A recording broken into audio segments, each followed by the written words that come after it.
ప్రపంచ ప్రసిద్ధి చెందిన తిరుమలలో శ్రీవారి దర్శనార్థం లక్షల సంఖ్యల్లో ప్రతిరోజు విచ్చేసే స్వామివారిని దర్శించుకుని పునీతులవుతుంటారు భక్తులు.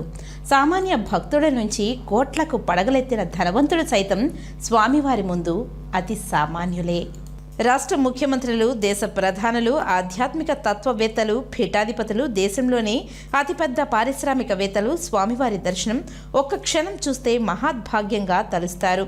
సమాజంలో సెలబ్రిటీలుగా ఉన్న సినీ తారలు సైతం స్వామివారి దర్శనం కోసం క్యూ లైన్లలో వేచి ఉండి దర్శించుకుంటారు.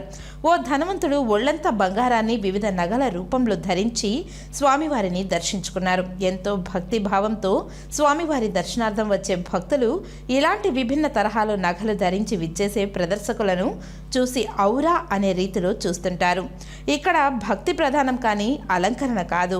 తిరుమల తిరుపతి దేవస్థానం అధికారులు ఇలాంటి భక్తులను శ్రీవారి దర్శనం కోసం వస్తే అనుమతించకూడదు. భక్తులు కామ, క్రోధ, లోభ, మోహ, మద, మాశ్చర్యాలు అనబడే హర్షద్వర్గాలను విడిచిపెట్టి అహంకారము ఉండకూడదని, ఎందుకు నిదర్శనంగా తలనీలాలను ఇచ్చి గుండు చేసుకొని అహంకారం, మమకారాలను తెగించి స్వామివారిని ఏకాగ్రతతో చిత్తంతో దర్శించుకుంటారు. ఇంతటి ప్రాముఖ్యతను సంతరించుకున్న తిరుమల దివ్య క్షేత్రంలో ఇలాంటి అలంకార ప్రియుడు చేసే ప్రదర్శనలు తిలకించడానికి భక్తులు తమ ఆలోచనలు ఇటువైపు మరల్చి మోహితులవుతుంటున్నారు.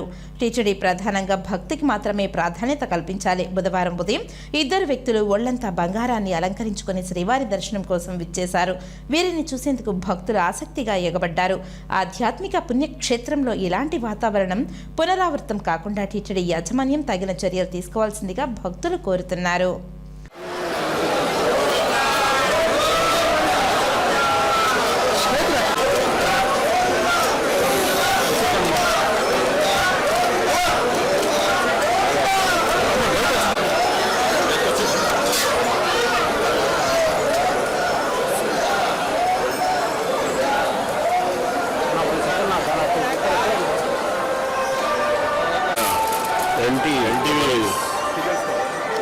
కెమెరామెన్ సార్ నేనే అందరం థ్యాంక్ చెప్తున్నాను. ఫోన్ నెంబర్ లేదు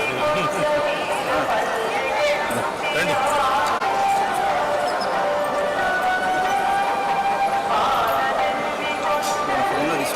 లేదు ఒక్క సార్